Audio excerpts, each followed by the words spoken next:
According to the Centre for ADHD Awareness Canada, approximately 5 to 7% of children meet the diagnostic criteria for ADHD. And for any parent who has a child with ADHD, you know this issue can come with its own unique challenges. And one issue that can be particularly challenging is to get your child out the door on time, especially during school days. So today's video will focus on how to develop a game plan to help mornings go a bit smoother. Having 3 children with ADHD myself, hopefully I can add a trick or two that'll help you along the way. For the first step, ensure your child gets a good night's sleep. I know this can be easier said than done, as children with ADHD can find going to sleep boring, and many would rather have a root canal done than go to sleep. And there can be a challenge with children winding down sometimes, as their minds and bodies can stir for hours before they do eventually drift off to sleep. And this can be particularly frustrating for children and for parents, especially when efforts have been made to get to bed at a decent hour. So besides prioritizing a good wind down routine with your child, my primary recommendation be discuss with your child's physician, nurse practitioner, or pediatrician about giving your child melatonin about 1 hour before bed. Recently, research has shown the benefits of children with ADHD using melatonin to help sleep, regardless of whether they take a stimulant medication to manage symptoms or they don't. When melatonin works well, it can help your child to improve both the quantity and quality of their sleep and save hours of frustrated tossing and turning at night for both children and parents. For a second step, now that your child's had a decent night's sleep and you don't feel like you're attempting to wake the dead, you're probably still going to need a plan to help wake your child up in the morning.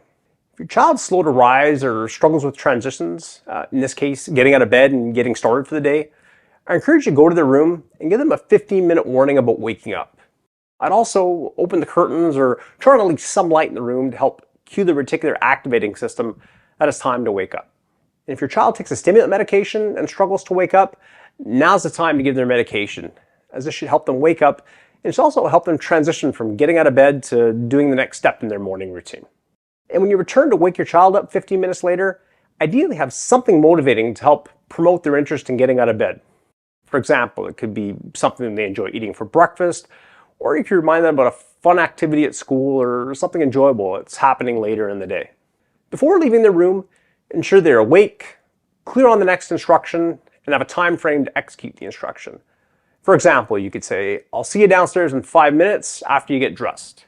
If getting dressed is likely to create a problem, make sure the clothes are picked out and placed on their dresser the night before. For the third step, it's time to eat breakfast. For starters, if your child takes a stimulant medication, you typically have about a 30-minute window of time before the medication kicks in. And this is important to know because some children experience a temporary loss of appetite as a side effect, so it's crucial that your child starts eating within 30 minutes of taking the medication. Now, in an ideal world, it'd be great to serve a healthy breakfast that includes water for proper hydration, fruits, nuts, and proteins such as eggs or yogurt to support healthy brain functioning. If your child won't eat much in the morning, the goal is to have them graze like a deer, so at least some fuel for energy will help carry them over until their morning snack at school. For the fourth step, it's time to have your child check their morning to-do list.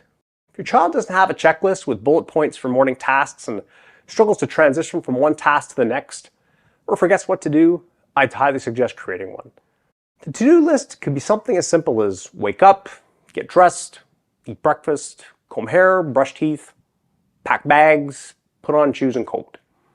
Feel free to choose the order of the tasks, but ideally keep breakfast near the top of the list. Also, when it comes to the school bag, ideally have this taken care of the night before, as it can save a lot of mayhem in the morning as you discover papers that are stuffed in the bag that need a signature, money that's necessary to participate in a student activity, and so on. The goal is to keep mornings as streamlined as possible for you and your child. The more steps you add, the more transitions are required, which creates more challenges and takes more time. And with each step on the list, set a time limit. You can even set an alarm and encourage your child to keep returning to the list to see what step is next. Now, you'll probably need to make peace with the fact that you'll likely need to initiate many of the tasks on the list and monitor how long each step takes. The goal over time, though, is to be less involved with the process.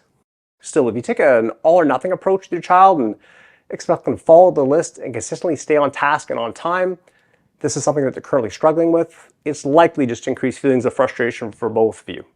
Now, in the interim, you want to do your best to remember that your child has challenges with executive functioning, but this will improve over time. And for my fifth and final step, if you need an extra incentive to help your child get out the door on time, consider implementing a token economy system. So what's a token economy system? Simply put, It's putting an incentive in place to help your child get ready on time. For instance, they can earn a check mark for every school morning that they're ready on time. And for every 5 check marks they receive, they can earn a special privilege that you and your child agree on in advance. In this case, a special privilege could be earned about once a week. This would be something reasonable and possibly something you might have even been considering doing anyhow, such as taking your child to a movie or going bowling. The reward is meant to be small, but motivating enough to serve as a positive reminder of why your child should continue to try to do something they may not be that interested in doing at the time. And there are 2 more important factors to consider when creating a token economy system. First, make the check marks or tokens achievable. Otherwise, your child won't persist in trying to earn them. And second, if your child's struggling that morning, don't remove a check mark they've already earned. If they're able to achieve their morning goal, they just didn't earn a check mark for the morning. However, you don't want this to be the case too often. Otherwise, you risk your child losing motivation and the strategy will lose effectiveness. In fact, you might even want to create a short secondary list of tasks they could complete later in the day that will allow them to earn their check mark for the day. So it'll help to keep their motivation level up. So I hope these 5 steps help to get your ADHD child moving in the morning. If you need help implementing these steps, don't hesitate to contact us at Sullivan Associates Clinical Psychology. If you enjoyed this video, like it, share it, and subscribe to the channel. Thank you for watching.